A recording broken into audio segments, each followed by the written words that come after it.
সুপ্রভাত, good morning everyone. আমি রাজশ্রী চলে এসেছি অনেক দিন পর আরেকটা নতুন ব্লগ নিয়ে। কিছুদিন আগে রথযাত্রা শেষ হলো, তারই একটা ব্লগ নিয়ে আমি চলে এলাম।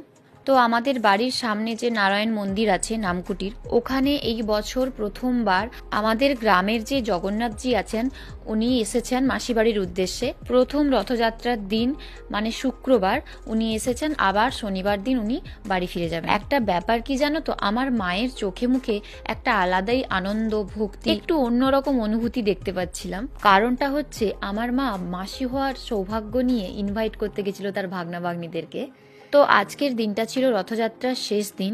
তো রথের ভেতর তিনজনকে বসিয়ে সাজিয়ে গুজিয়ে রেডি করে দেওয়া হয়েছে রথযাত্রা মানে বাড়ি ফেরার জন্য। ওনার সান্নিধ্যে এসে আমাদের চারপাশের প্রত্যেকটা মানুষ প্রচুর আনন্দ পেয়েছে। এই 8 দিন এত সুন্দরভাবে কাটলো, এখন সবার মনটা খারাপ হয়ে গেছে উনি যখন ফিরে গেলেন। আমার দিদির ছেলে আর ভাইকে দেখো, ওর মামার কাঁধের মধ্যে উঠে গেছে, ও প্রচন্ড দুষ্টু।